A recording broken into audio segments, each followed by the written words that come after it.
Hi friends, మీకు ఈ video నచ్చినట్లయితే ఈ వీడియోని లైక్ చేయండి, సబ్స్క్రైబ్ చేయండి. గాయత్రి ఉలిచి హాల్లో ఆడుకుంటూ ఉంటారు.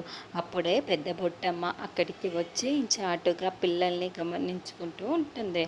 హాల్లో పిల్లలు మాత్రమే ఆడుకుంటున్నారు, పెద్దవాళ్ళు ఎవరూ కూడా లేరు. ఇదే సరైన సమయం, ఎవరూ చూడకుండా ఇప్పుడు నేను ఉలూచి పాపను తీసుకొని నాగలోకానికి వెళ్ళిపోతాను. ఎవరు ఏమన్నా అనుకోని, నాకు అవన్నీ అవసరం లేదు. నాకు ఉలీచియే ముఖ్యం.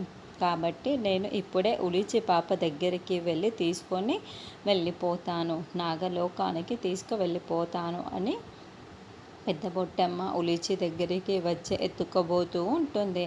అయితే ఉలూచి పాప ఏడుస్తూ ఉంటుంది.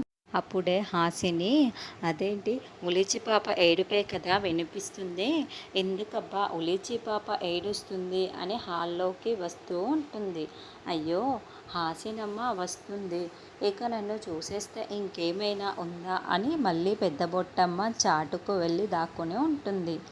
ఏంటమ్మా ఉలూచి, ఎందుకు ఏడుస్తున్నావు అని హాసిని అడుగుతూ ఉంటుంది. అప్పుడే ఏమైందక్క అని నయని కూడా హాల్లోకి వస్తూ ఉంటుంది. తిలోత్తమ, వల్లభ వాళ్ళు అందరు కూడా హాల్లోకి వచ్చి ఉంటారు. ఏమో ఉలూచి ఏడుస్తుంది ఎందుకో అని నాకు కూడా అర్థం కావటం లేదు చెల్లి అని హాసిని అంటూ ఉంటే, అప్పుడే గాయత్రి పాప నయనికి పెద్ద పుట్టమ్మ ఉన్న వైపుకు చెయ్యి పెట్టి చూపిస్తూ ఉంటుంది.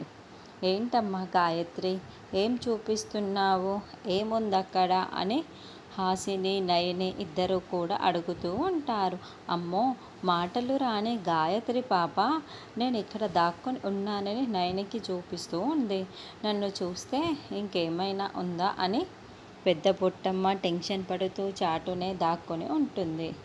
ఏముందక్కడ, ఎందుకు ఈ గాయత్రి పాప ఇలా చూపిస్తుంది అని హాసిని అంటే, అదే నాకు కూడా అర్థం కావటం లేదక్క అని నయని అంటుంది.